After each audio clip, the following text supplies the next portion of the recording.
Entonces el día de hoy, pues vamos a coger un tema que es relativamente corto, pero que es muy importante dentro de lo que es el tema de los sistemas de vigilancia epidemiológica. Básicamente, entonces, nos habla este componente de lo que es la causalidad y la validez en los estudios epidemiológicos.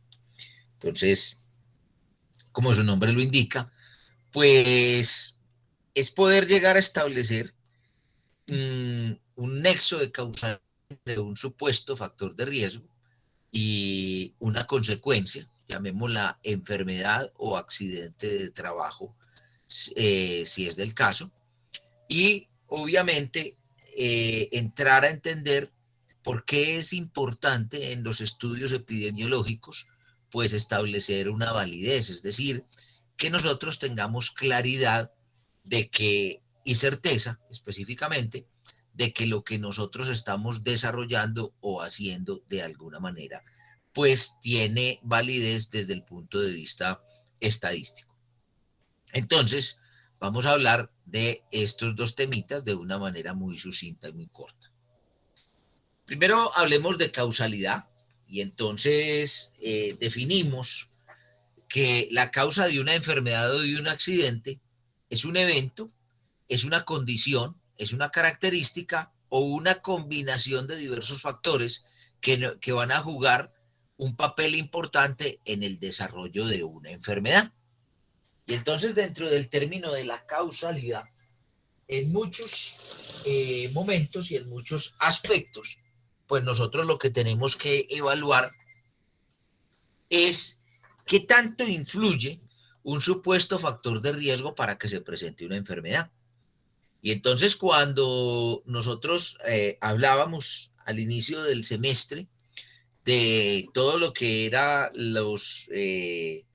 todo lo que era el fenómeno de salud y enfermedad, el fenómeno de la multicausalidad o multifactorialidad que existía en la producción de la enfermedad, nos dábamos cuenta que siempre para que se presente una enfermedad, no es solamente un solo factor el que determina o el determinante de la enfermedad, sino que en muchos casos existen una multiplicidad de factores que de alguna manera van a tener que ver con esa enfermedad.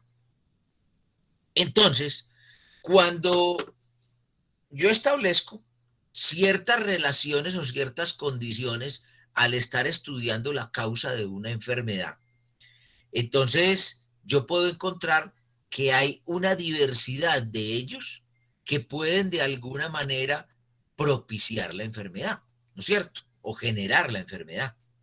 Y entonces, cuando yo hablo, por decir algo, de un enfisema pulmonar, ¿listo?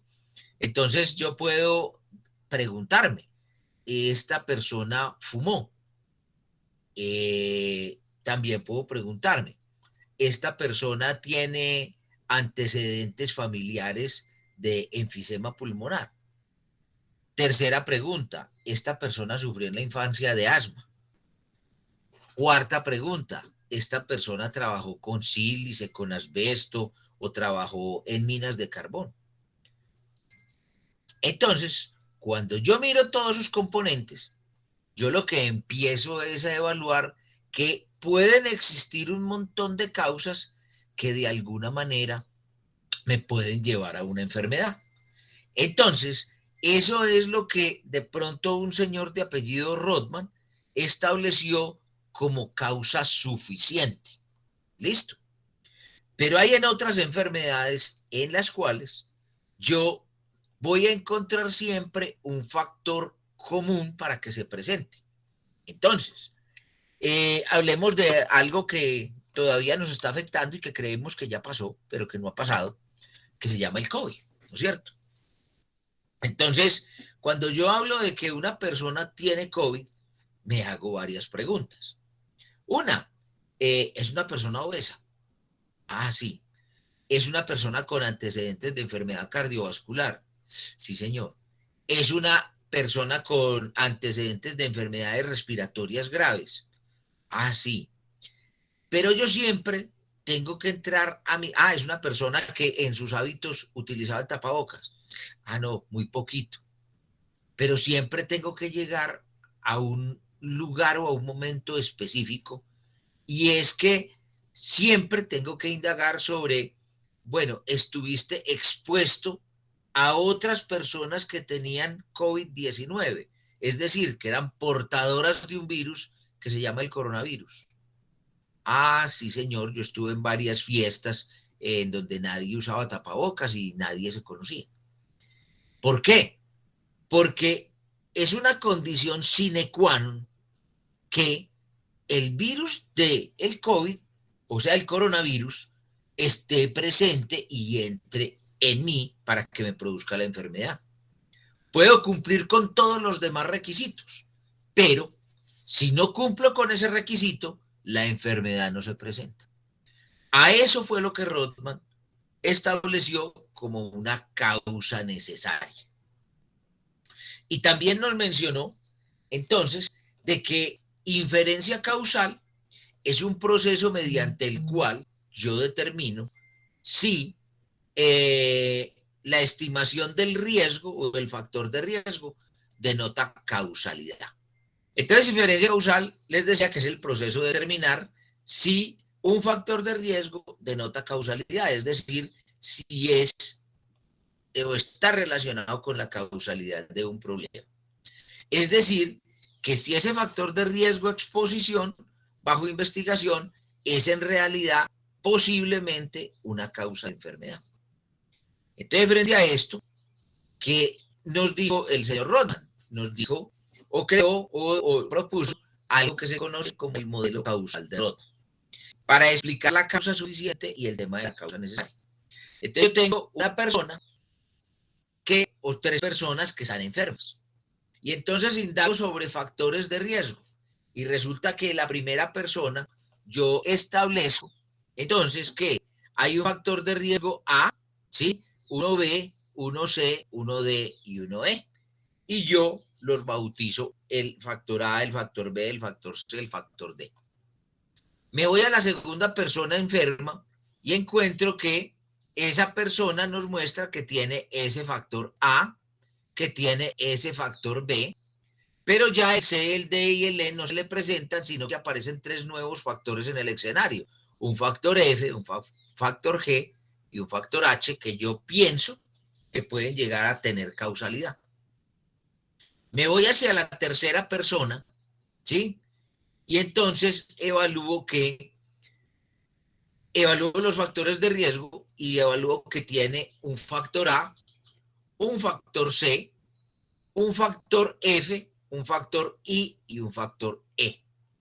Entonces encuentro con que la número 3 se encuentra de común acuerdo o hay una coincidencia de factores de riesgo en los factores A y C con el paciente número 1 o con el trabajador número 1 en nuestro caso. Y tiene una coincidencia de otros factores, que son el F, ¿sí? Con respecto al paciente número 2 y el A también al paciente número 2. Y que con respecto al A, B, el A, el C y el E son comunes en los dos, con el primero. Y entonces me encuentro con que hay una multiplicidad de factores. Pero hay un factor que es común en cada uno de ellos, ¿sí? Y si yo me extendiera al paciente 4, el 5, el 6, el 7, el 8, el 9 y el 10, posiblemente yo encontraría siempre el factor ABC. Cuando yo tengo esta condición, ¿sí? Entonces, en esa condición, A se convierte en una causa necesaria, ya que aparece siempre como miembro del conjunto de causas suficientes que serían B, C, D, E, F, G, H e I. ¿Correcto? Entonces, de la B a la I son causas suficientes, pero la A se constituye en una causa necesaria. No son por factores de la persona, sino que hay condiciones, por decir algo, que inevitablemente son los motivantes de la enfermedad y se adquiere la enfermedad como consecuencia de. Ocurre mucho, o es un ejemplo muy característico en las enfermedades de tipo infeccioso. Listo, factores asociados a un paludismo, ¿sí? Vivir en un clima tropical, vivir en una zona húmeda, vivir en una zona de pantanos, que esté localizada 1.200 metros por debajo del nivel del mar, ser de cualquier raza, ser de cualquier sexo, etcétera, etcétera. Todas esas variables que nosotros veíamos como condiciones de la gente, del medio y del huésped, son variables que podrían ser causas suficientes. Pero para que a mí me dé el paludismo, una hembra del mosquito Anopheles tiene que inocularme el parásito que se llama Plasmodium. Si no, no me va a dar. Así yo iba en el clima tropical, húmedo, por debajo de los 1.300 metros sobre el nivel del mar, sea de raza blanca que tengo mayor o tenemos mayor predisposición a sufrir del paludismo, etcétera, etcétera. Entonces, ¿cuál es necesaria? La que es la condición sin la cual no se presentaría la enfermedad. Las causas suficientes son todas las demás causas que están asociadas. Cáncer de pulmón, ¿sí? Causas suficientes. Hay muchas. Fumar, estar expuesto al asbesto, estar, haber trabajado en un jabón, en un fogón de leña durante mucho tiempo, tener antecedentes familiares de cáncer pulmonar. Entonces todos ellos confluyen. ¿Habrá ahí una causa necesaria? Posiblemente no. Todas las demás son causas suficientes y alguna de ellas puede desencadenarme o la confluencia de varias causas suficientes me puede llegar a desencadenar la enfermedad. Pero si yo hablo, por ejemplo, del mesotelioma de la pleura, que es un cáncer de la pleura pulmonar, en el 99.99% de los casos, para no decir 100%, tuve que haber estado expuesto al asbesto para que me dé ese tipo de cáncer.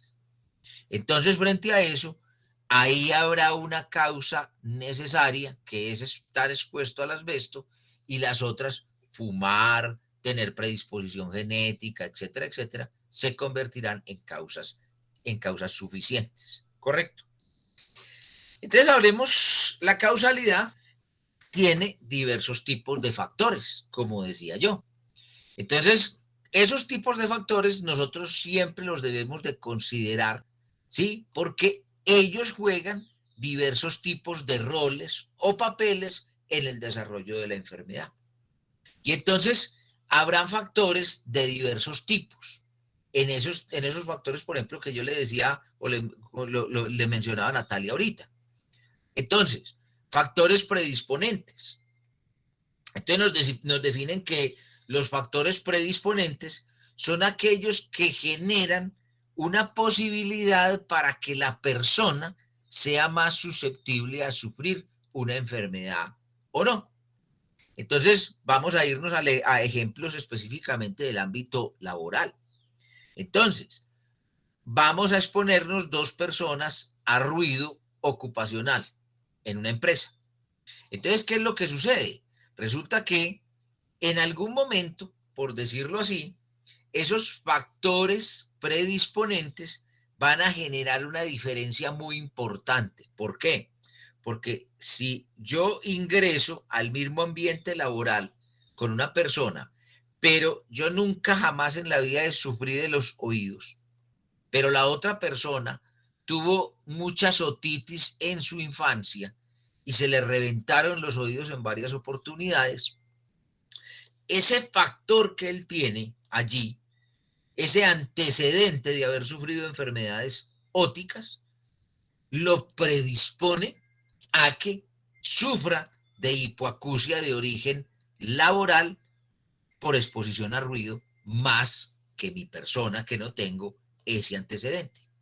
Entonces, ese es un factor que va a predisponer para que esa persona pueda llegar a sufrir la enfermedad. Segundo tipo de factores. Hay otros tipos de factores que se llaman factores facilitadores.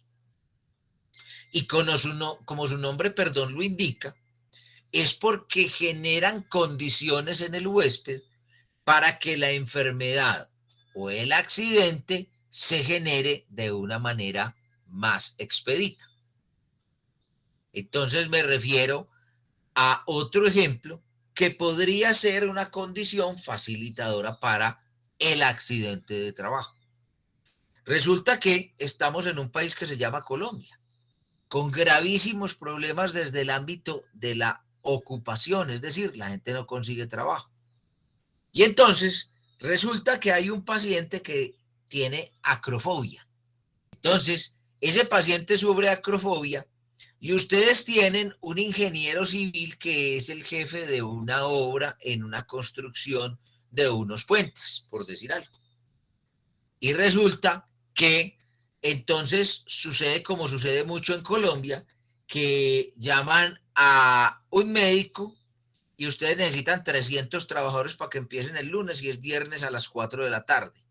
Entonces llaman a un médico amigo, ¿sí? ¿Cierto? Y le dicen, ve, necesito 300 certificados de aptitud para trabajo en altura para el lunes. Y, él se los expide. Si no, páseme el cheque que yo se los envío por correo electrónico. Y aparecen esos certificados. Y montás al trabajador. ¿En dónde? A 100 metros del suelo, parado en una plataforma pequeña. Y claro, como tenés esa costumbre de ahorrarte los exámenes médicos ocupacionales y los certificados de altura, porque todo lo conseguiste el viernes, y entonces el viernes a las 4 de la tarde te expidieron unos certificados de que eran aptos todos para trabajar en alturas y que todos habían hecho el curso de 48 horas. ¿Listo? Entonces lo pusiste a trabajar y se te cae. Se te cae, ¿por qué? Porque es que el miedo es un factor facilitador para que yo genere actos inseguros y esos actos inseguros propician que yo me caiga de alturas. ¿Listo? Tercer tipo de componentes, factores desencadenantes. Y entonces se definen como factores desencadenantes aquellos que cuando se asocian entre sí o con un factor principal, un factor, un factor necesario o una causa necesaria, generan la presencia de la enfermedad de una manera más acelerada. Y entonces, aquí sí me voy a salir del ámbito ocupacional porque el que más fácil me van a entender y les voy a explicar es el del fumador. ¿Listo? ¿Qué sucede? Que el cigarrillo, con el cigarrillo, a nosotros nos han dicho que el villano de la película con el consumo de cigarrillo es la nicotina. Pero la nicotina no es un agente cancerígeno, muchachos. La nicotina, es más, nosotros tenemos en nuestro organismo ácido nicotínico, que es un derivado de la nicotina, que finalmente es un elemento que genera cierto nivel de confort, ¿sí? O sea, es una especie de coenzima u hormona que de alguna manera genera ciertos niveles de confort y genera tolerancia ante el dolor. Entonces, frente a eso, y se utilizan muchos procesos metabólicos. Entonces, frente a eso, ¿qué es lo que sucede? Si ustedes se van o le preguntan a sus papás o a sus abuelos, sus bisabuelos y tatarabuelos, muchos eran fumadores de tabaco. Pero entonces, ¿qué sucedía con el tabaco? Cuando una persona dejaba de aspirar el tabaco, ¿qué pasaba? El tabaco se apagaba. Entonces, eso no era bueno ¿para quién? Para las grandes empresas multinacionales productoras de tabaco, ¿sí? Y entonces le adicionaron al cigarrillo algo que ellos le pusieron un nombre muy bonito, pero que es un cancerígeno brutal. Y ellos dijeron, no, es que los cigarrillos tienen tabaco rubio americano. Resulta que el tabaco rubio americano es porque se adiciona un elemento que es el alquitrán de hulla. Y el alquitrán de hulla es un elemento, obviamente, es un químico derivado de todo lo que es la combustión, de todo lo que es, perdón, hidrocarburos. Entonces, es un cancerígeno porque dentro de sus elementos produce gases de benceno, gases de tolueno, o sea, diversos tipos de elementos de del origen de los hidrocarburos, que muchos de ellos son cancerígenos. Entonces, ¿qué sucede? Al adicionarle el tabaco rubio americano, colocamos un factor principal que es motivador o productor de cáncer. Pero cuando ese factor, el tabaco rubio americano, se mezcla con el contenido de la nicotina, ¿sí? Entonces la nicotina lo que hace es propiciar que el factor o que el cáncer se desarrolle de una manera más fácil y más acelerada. Entonces, es un factor, la nicotina, desencadenante. ¿Para qué? Para que el alquitrán de hulla produzca más fácilmente un efecto cancerígeno a nivel de los pulmones. El cuarto tipo de factores se llaman los factores potenciadores. ¿Y potenciadores es qué?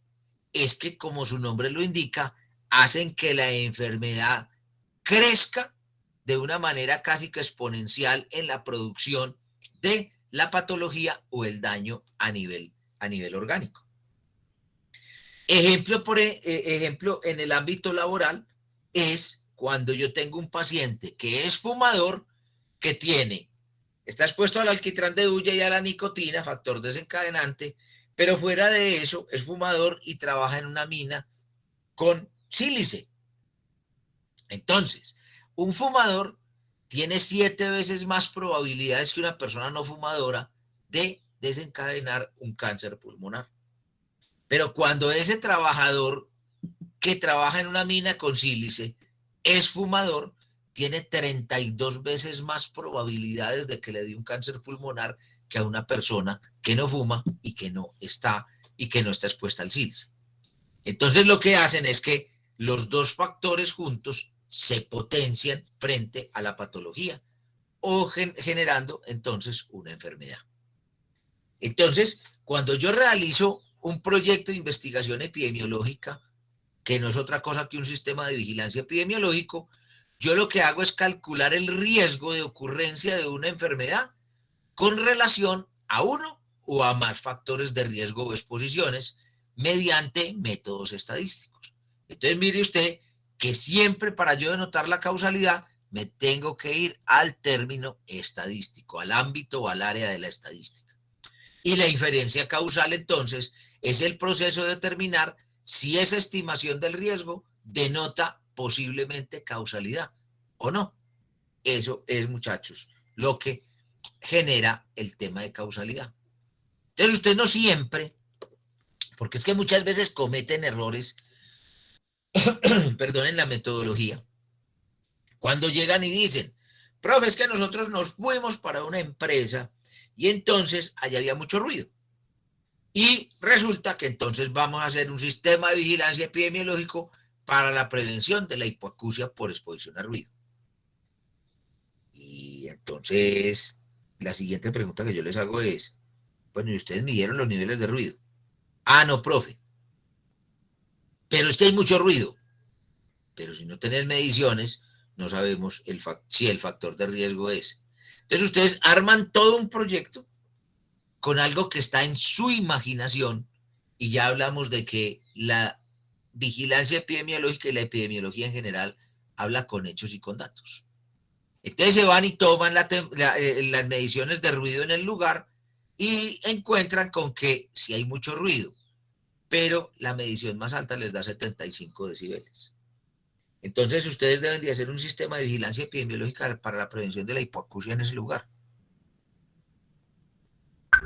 Profe, no, sería a partir de 85.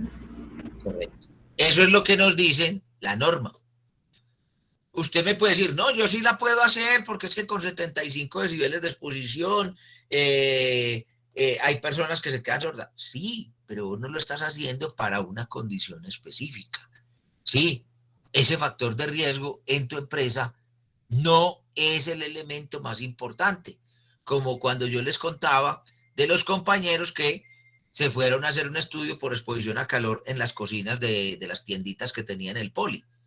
Hicieron las evaluaciones y ninguna les dio un tema de exposición a calor. ¿Sí? Entonces, ¿qué sucedió? tuvieron que cambiar completamente el trabajo.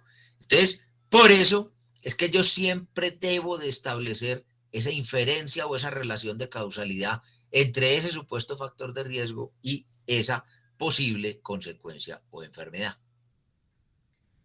Hablemos un poquito entonces de la validez y precisión. Entonces, cuando yo, antes de establecer el tema de causalidad, yo debo de siempre pensar qué otras explicaciones potenciales podrían estar asociadas con la enfermedad que estoy buscando y que de algún momento tendrían que ser excluidas. Es decir, yo tengo que convertirme en un investigador para no cometer un error de ese tipo, de esos tipos que yo les estoy diciendo. Entonces, los epidemiólogos y los que desarrollan pues todos estos temas de vigilancia epidemiológica tenemos una tendencia a cometer errores. ¿Por qué? Porque nos apasionamos mucho con los temas. Y hay veces se nos olvida que nosotros tenemos que demostrar que sí es real que existe una relación de causalidad. Pero muchas veces nos metemos tanto en la película que hay veces hasta nosotros mismos cometemos errores que permiten o posibilitan que lo que yo estoy tratando de probar, pues lo pruebe de alguna manera a cualquier precio. Entonces, los errores en los estudios epidemiológicos nos llevan ¿a qué? A cálculos sesgados, ¿sí? Es decir, a cálculos que no son correctos sobre el riesgo. Y entonces, si yo tengo cálculos que son incorrectos, pues las inferencias que yo voy a hacer, consecuentemente, van a ser incorrectas. ¿De qué? Inferencias entre la relación entre el factor de riesgo y la enfermedad o accidente que yo estoy investigando. Entonces, ¿cuáles son los errores que nosotros podemos cometer con mayor frecuencia? Esos errores son los errores aleatorios o los errores sistemáticos. Y entonces, ¿qué es un error aleatorio? El error aleatorio, pues, hace parte de una variación en una medición que generalmente se considera como debida al azar, ¿sí?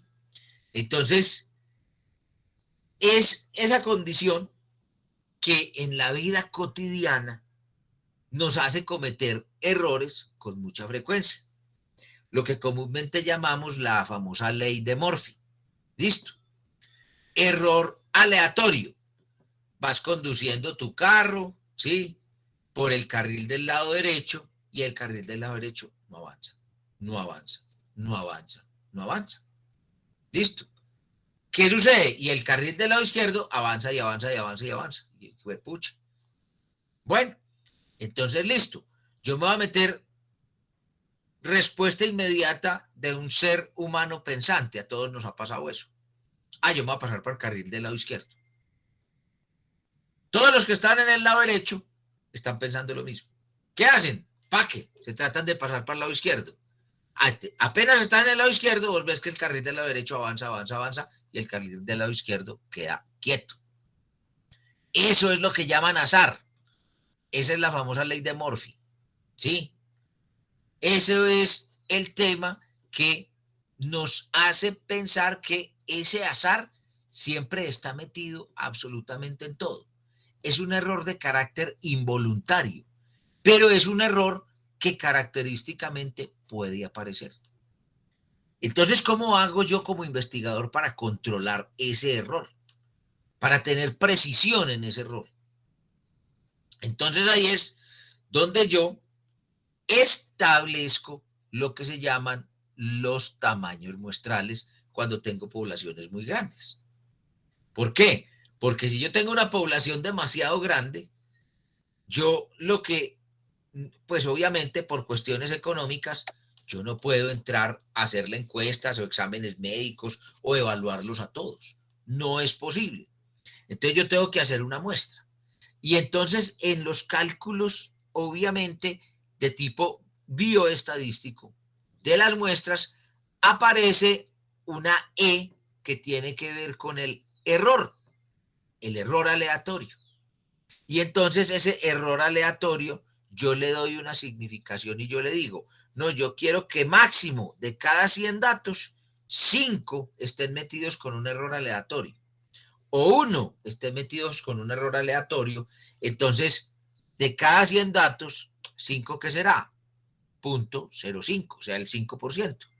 Entonces yo en la E la reemplazo por 0.05 y eso quiere decir que yo única y exclusivamente voy a estar generando o aceptando un error aleatorio máximo del 5%.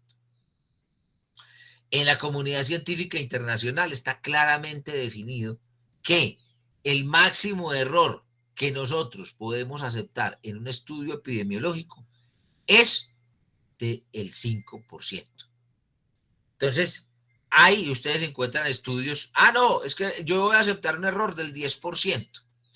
Pues si vas a traer o vas a sacar un artículo sobre eso, siempre te lo van a rechazar. En la comunidad científica internacional vas a hacer una ponencia con un error del 10%, te lo van a rechazar, porque no tiene validez científica. ¿Listo? Entonces, ese es el error del azar. Y el error sistemático es el resultado de varias cosas. 1, de la selección, por ejemplo, de los participantes en el estudio. O 2, de los procedimientos de recolección de la información. Y voy a empezar a explicar el segundo. Ahora que se vienen las famosas elecciones de Cámara, Senado y Presidencia de la República.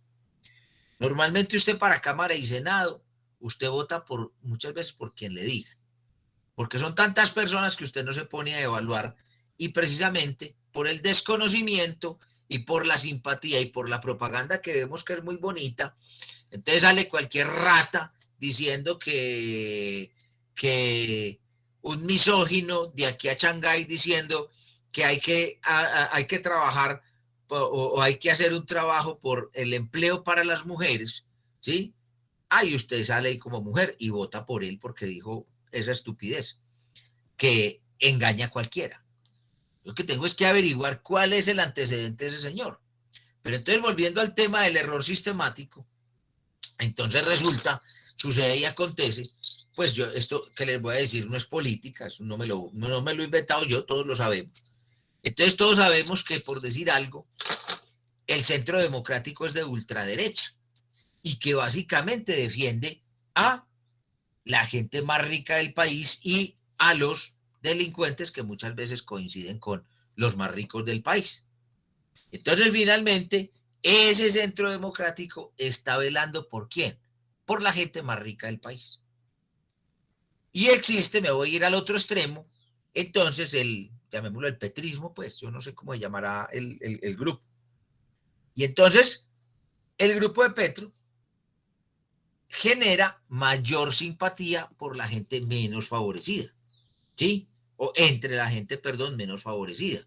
O sea, las personas de menor poder adquisitivo, aunque usted encuentra uribistas en estrato 1, eso es respetable y eso es pues como decía mi abuelita, es como el que le gusta comer mocos, hay que dejarlo. Pero obviamente, ¿por qué? Porque este señor se generan el elemento de que se generen mejores condiciones de vida, de que hayan otras cosas. Yo no estoy diciendo que uno es mentiroso o el otro es mentiroso. No, simplemente que son dos propuestas diferentes. Que han polarizado a todo el país.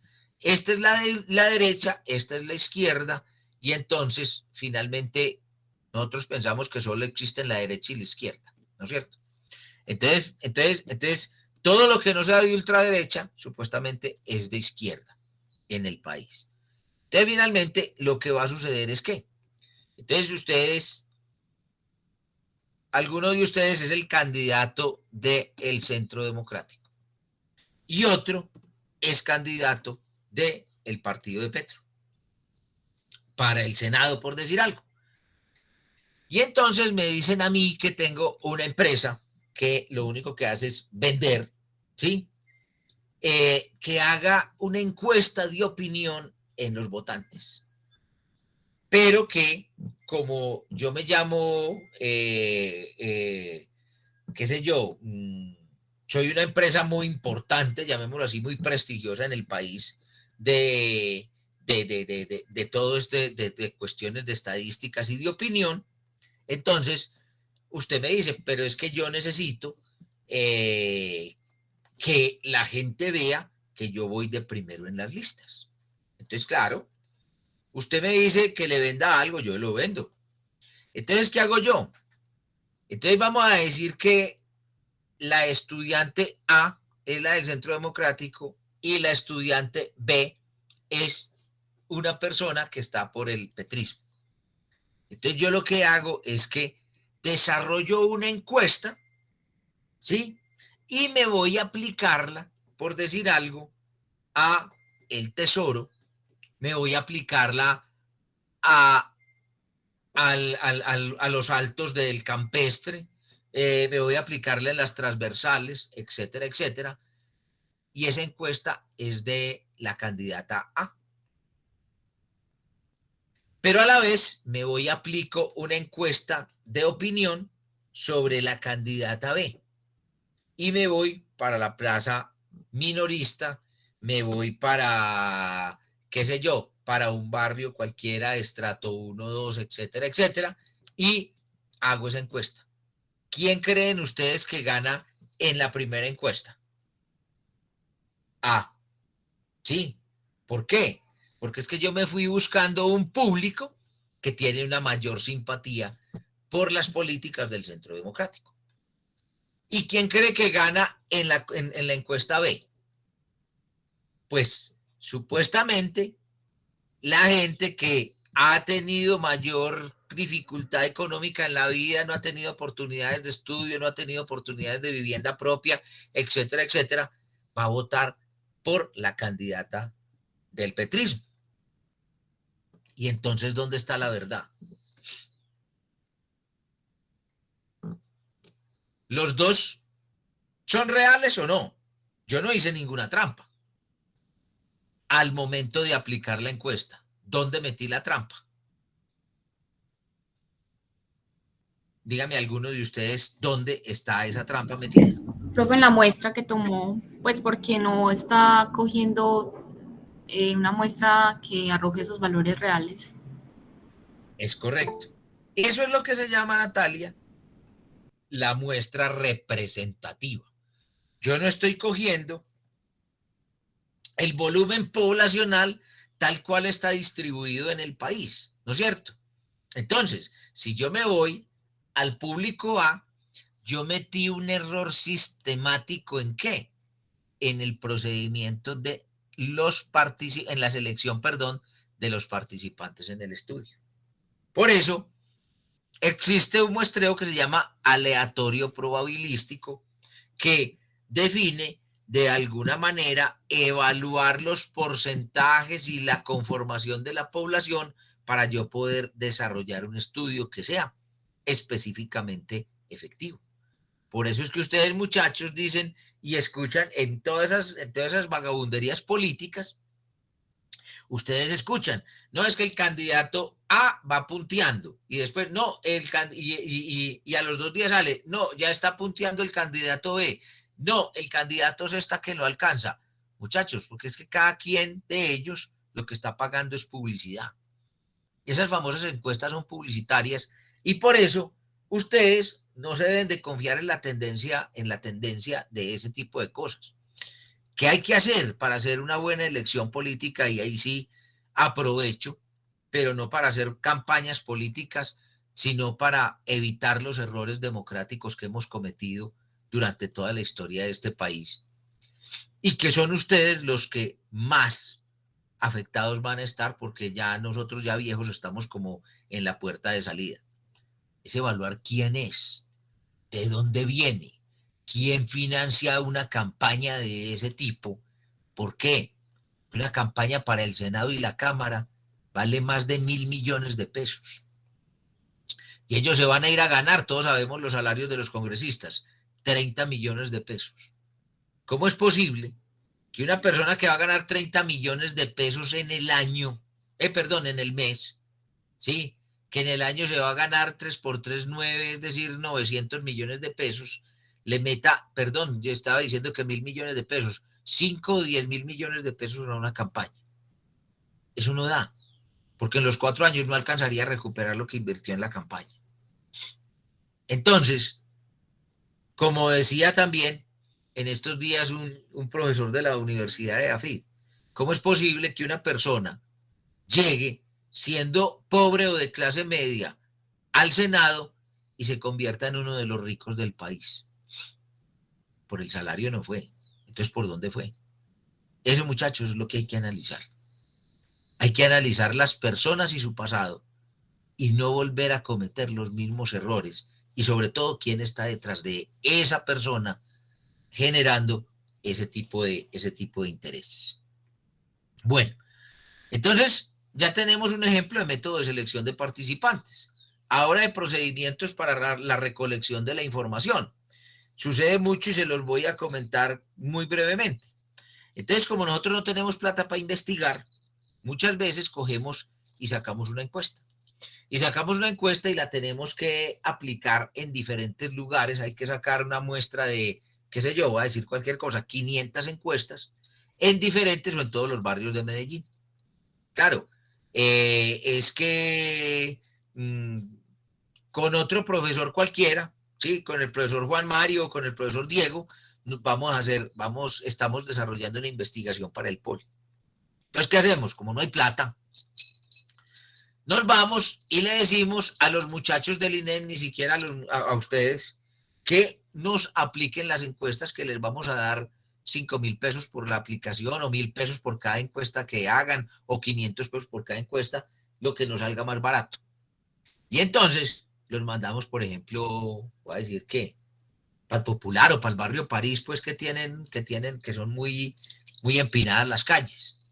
Ay, ese muchacho dice, no, tiene que subir hasta allá, hasta el filo, porque allá es donde quedan las direcciones que le tocan. Ay, llega el pelado del INEM, en noveno, en décimo.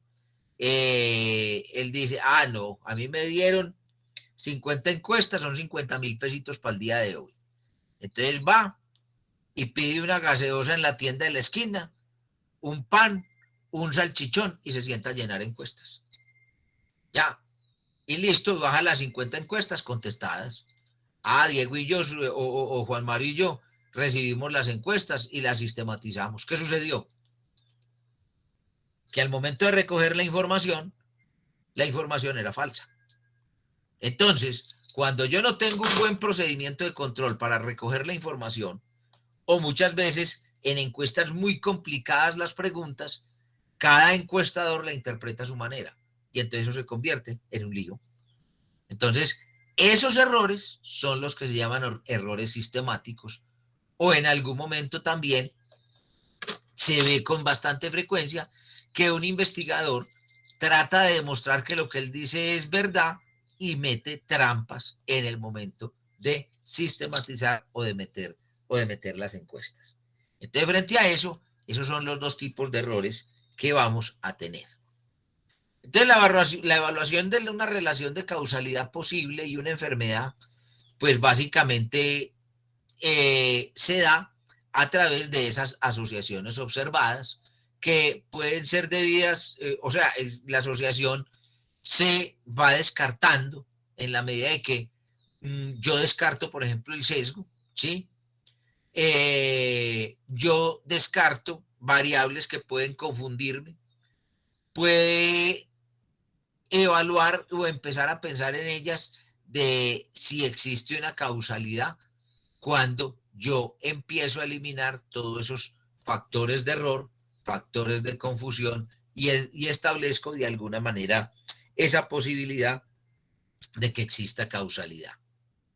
Entonces, el sesgo de selección, por eso les decía ahorita, o sea, el sesgo es el error de selección, ocurre cuando hay diferencias entre los que participan en un estudio y los que no participan. Y este es uno de los sesgos que nosotros con mayor frecuencia enfrentamos en salud y seguridad en el trabajo. ¿Por qué? Porque resulta, sucede y acontece que en muchas oportunidades nosotros comparamos la población general con la población trabajadora. Y en la población general hay niños recién nacidos, hay niños lactantes, hay niños en edad preescolar y escolar, hay adolescentes, ¿sí? Claro que los adolescentes se enferman poquito. Hay personas adultas, pero también hay personas de la tercera edad, adultos mayores o ancianos, como lo quiera usted llamar. Listo. Esa es la población general. Pero cuando yo hablo de la población laboral, ¿sí? Yo estoy hablando de gente que va entre los 18 y los 63 años o los 60 años en promedio. ¿Qué es la edad de qué? De mayor productividad física, mental, etcétera, etcétera, de los seres humanos. O sea, se enferman mucho más los dos extremos de la vida, tanto los niños como los ancianos. Recuerden ustedes que cuando niños los llevaban donde el médico, les daba gripa, se les reventaban los oídos, les daba amigdalitis, les daba diarrea, etcétera, etcétera. En este momento, como todos están tan jóvenes, no les duele una muela. ¿Sí o no? Espere que verá que lleguen a viejos para que vean qué es lo que va a pasar. Entonces, frente a eso, hay un fenómeno que se llama el efecto del trabajador saludable. Entonces, yo no puedo comparar estadísticas en ellos dos. ¿Por qué? Porque yo tengo en una de esas poblaciones una población que tiene los dos extremos que más enferman. Y en la otra tengo los que menos enferman. Entonces, si a mí me dicen que la prevalencia en la población general del síndrome del túnel carpiano es del, voy a decir cualquier cifra, del 18%. Y me dicen que en la población trabajadora es del 18%. Es igual en el valor, pero no es igual en la interpretación. ¿Por qué? Porque yo en la población general, yo tengo un montón de personas de mucha edad, con un desgaste musculoarticular muy severo, con artritis, con otros fenómenos, y entonces no significan lo mismo, porque ese 18% en la población trabajadora, que es población saludable, tiene mayor impacto que en la población general. Entonces, frente a eso, muchachos, ese sesgo del trabajador saludable siempre lo tenemos que llevar en la mente. ¿Por qué? Porque nosotros trabajamos con la población más sana del ámbito social. Listo. Sesgo de información ocurre cuando hay falla en una medición en los factores o en los datos de la enfermedad. O como decíamos anteriormente, ¿en dónde? En el método de selección de los participantes y los procedimientos de recolección de la información. ¿Listo? ¿Qué otros tipos de error nosotros podemos encontrar? Podemos encontrar otros elementos que se llaman las variables confusoras. ¿Qué es la variable confusora? Es una tercera variable, ¿sí?, que ingresa como elemento causal de la enfermedad o del accidente en estudio y que se asocia con el factor de riesgo bajo investigación. Entonces, yo, para que me expliquen, para explicarles con un ejemplo, yo me voy a hacer un estudio de exposición a sílice y cáncer pulmonar. Y dentro de la encuesta, como investigador, cometí el error de no preguntar por los hábitos. Y se me olvidó preguntar si fumo a los trabajadores. Y yo culmino la encuesta y establezco que la prevalencia de cáncer pulmonar entre las personas que trabajan con sílice es del 25%. ¿Ustedes consideran que esa relación es válida? Nosotros tenemos que tener en cuenta otros elementos y otras actividades que desarrolla la persona. Y cometer el error de no preguntar si fuma con relación al cáncer pulmonar, pues todos sabemos que hasta en los paquetes de cigarrillos aparece el cigarrillo produce cáncer pulmonar. Entonces, no tenerlo en cuenta genera una confusión en los resultados. ¿Qué es lo que sucede? Lo que ahorita se les comentó. Un cálculo sesgado del estimador de riesgo nos lleva a ¿qué? A inferencias incorrectas acerca de la relación entre el factor de riesgo y la enfermedad. Es decir, que tu investigación o esa investigación que hicimos, como no tuvimos en cuenta una variable confusora tan importante como el cigarrillo, es espuria, es decir, no sirve para nada como investigación. Por eso cuando tú vas a hacer un trabajo de ese tipo, tú tienes que evaluar todas las posibles variables que pueden generar afectación con respecto a la enfermedad o el accidente que estás investigando. Entonces, frente a eso, es fundamental que yo tenga un orden sistemático para escoger qué es lo que yo voy a preguntar. Por eso, esas famosas encuestas, ese instrumento que a veces ustedes construyen, no salen de la nada, sino que salen es del análisis específicamente de las variables que yo necesito conocer para esas personas. Entonces, será importante la variable antecedentes familiares de cáncer. Claro, es que el cáncer tiene un elemento íntimamente ligado con factores predisponentes de tipo hereditario. Entonces, esa condición obviamente me lleva a eso.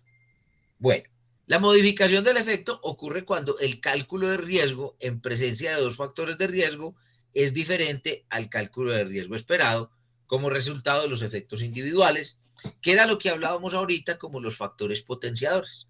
¿Recuerdan cuando hablábamos de la persona que fumaba, que estaba expuesta al alquitrán de hulla, que es un cancerígeno, a la nicotina, que es un elemento que modifica o de alguna manera eleva la posibilidad de que se produzca cáncer, y fuera de eso, de ser fumador, está expuesto al sílice? ¿Se acuerdan que yo decía, tiene 7 veces más si fuma, pero tiene 32 veces más probabilidades si fuma y está expuesto al sílice? Entonces, eso es lo que se llama la modificación del efecto. Y eso también, jóvenes, hay que tenerlo muy en cuenta cuando yo estoy desarrollando una investigación. Entonces, ¿qué nos da criterios de causalidad? Esta es una casi que diapositiva que la debían de mantener en el bolsillo. ¿Por qué? Porque esos son los atributos que de alguna manera te dan todo lo que es criterios para hacer un elemento causal. Primero, la consistencia. ¿Qué es la consistencia? Es la asociación de estudio de cuando los resultados son replicados en otros estudios epidemiológicos realizados en otras poblaciones y utilizando diferentes diseños.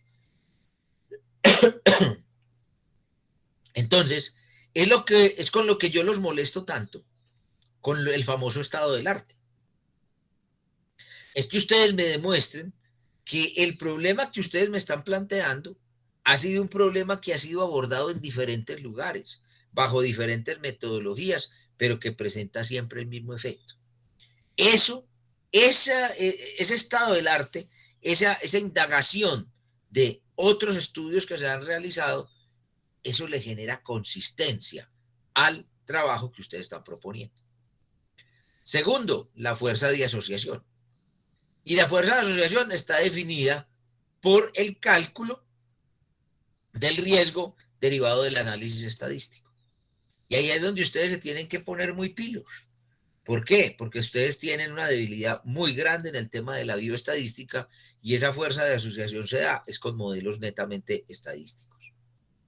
Entonces, ahí es donde entra el riesgo relativo, el riesgo atribuible, los ratio o la razón de momios, la razón de prevalencias, que me dicen qué tanta fuerza de asociación existe entre un factor de riesgo y una patología.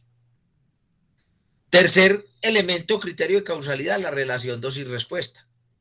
¿Qué es relación dosis-respuestas? El tamaño del cálculo de riesgo se incrementa con el incremento de los niveles de exposición. Eso suena muy lógico, pero muchas veces no lo vemos. Y se los dije ahorita.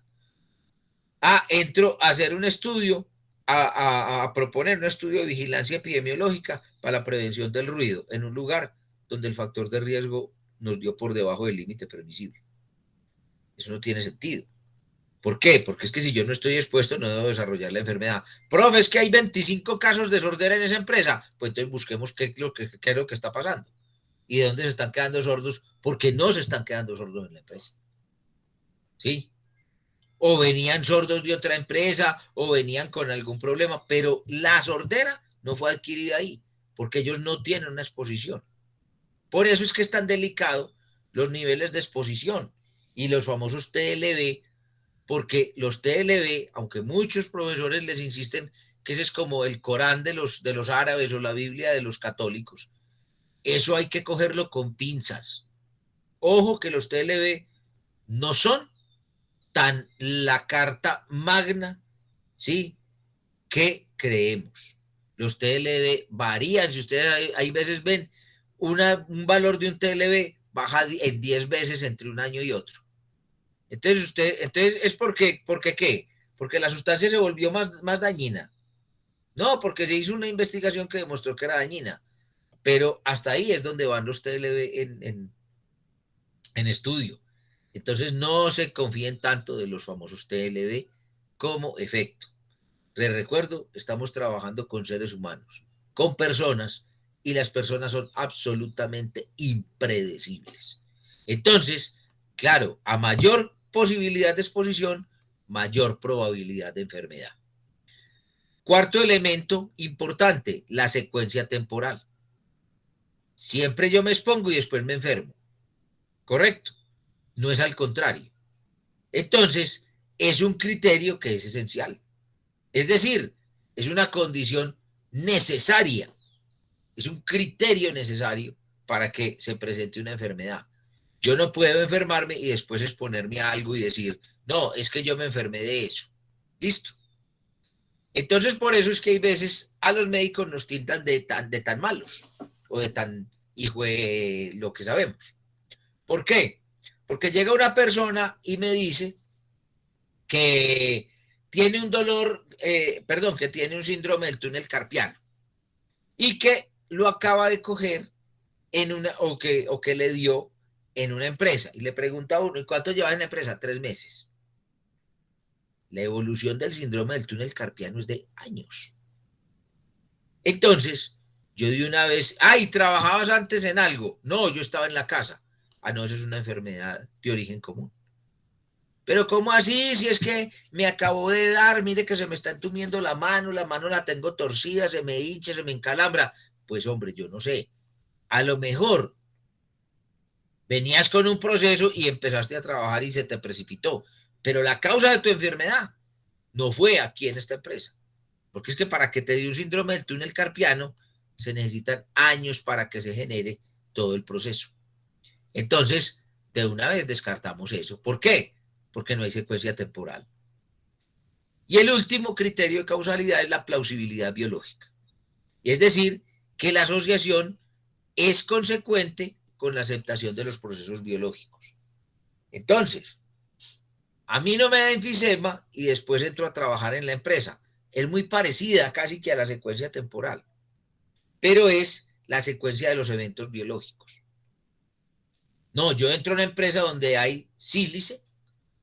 Ese sílice se va depositando en las paredes de los alvéolos. Se va produciendo progresivamente y durante años un fenómeno que se llama restricción pulmonar. La restricción pulmonar me lleva a que se incremente la presión en los vasos sanguíneos pulmonares y me dé una hipertensión pulmonar.